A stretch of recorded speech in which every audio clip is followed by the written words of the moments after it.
প্রিয় মুক্তিকামী ছাত্র জনতা, আমরা দেখতে পাচ্ছি যে আমাদের এই অভ্যুত্থান এবং বিপ্লবের পরেই দেশে অরাজকতা নাশকতা করছে ফ্যাসিস্ট এবং তাদের দোসররা। আমরা দেখতে পাচ্ছি যে বিভিন্ন জায়গায় এখন গোলাগুলি চলছে, মন্দিরে হামলা হচ্ছে এবং নাশকতা ও লুটপাট করছে।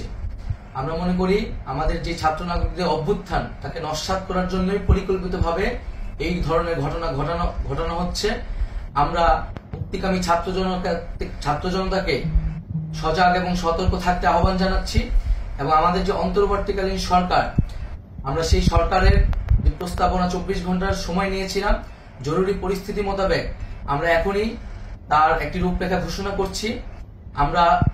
আমরা সিদ্ধান্ত নিয়েছি যে সর্বজন গ্রহণযোগ্য আন্তর্জাতিক খ্যাতিসম্পন্ন নোবেল পুরস্কার বিজয়ী ডক্টর মোহাম্মদ ইউনূসকে প্রধান উপদেষ্টা করে অন্তর্বর্তীকালীন সরকার গঠন করা হবে এবং ডক্টর মোহাম্মদ ইউনূসের সাথেও আমাদের কথা হয়েছে।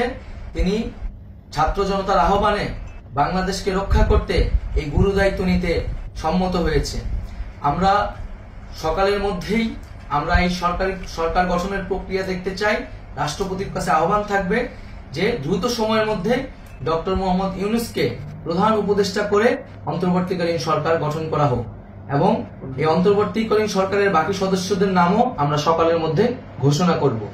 প্রিয় বন্ধুগণ, দেশে যে অরাজকতা চলছে, মানুষের জীবনের নিরাপত্তাহীনতা চলছে, সেজন্য আমরা রাষ্ট্রপতির কাছে আহ্বান জানাচ্ছি দেশে আইন শৃঙ্খলা পরিবেশ ফিরিয়ে আনার জন্য দ্রুত সময়ের মধ্যে কার্যকর ব্যবস্থা নিতে হবে এবং আইন শৃঙ্খলা বাহিনীকে সহযোগিতা করার জন্য মুক্তিকামী ছাত্র জনতাও রাজপথে থাকবে এবং অন্তর্বর্তীকালীন সরকার গঠন না হওয়া পর্যন্ত মুক্তিকামী ছাত্র জনতাকে রাজপথে থেকে তাদের যে অভ্যুত্থান, সেই অভ্যুত্থানকে রক্ষা করতে হবে। প্রিয় বন্ধুগণ, আমরা রক্ত দিয়েছি, শহীদ হয়েছি। আমাদের যে প্রতিশ্রুতি একটি নতুন বাংলাদেশ গঠন করার জন্য, সেটিকে আমাদের অবশ্যই বাস্তবায়ন করতে হবে এবং অবশ্যই ছাত্র জনতার প্রস্তাবিত সরকার বাদে কোনো ধরনের সরকার কিন্তু মেনে নেওয়া হবে না।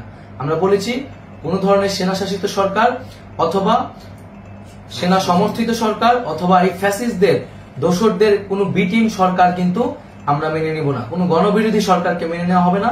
ছাত্র জনতার অভ্যুত্থানকারী যে প্রস্তাবিত সরকার, অন্তর্বর্তীকালীন সরকার, যেটা আমরা সিদ্ধান্ত উপনীত হয়েছি ডক্টর মোহাম্মদ ইউনূসকে প্রধান উপদেষ্টা করে এই সরকার গঠন করা হবে, সেই সরকারকেই বাস্তবায়ন করতে হবে অবিলম্বে।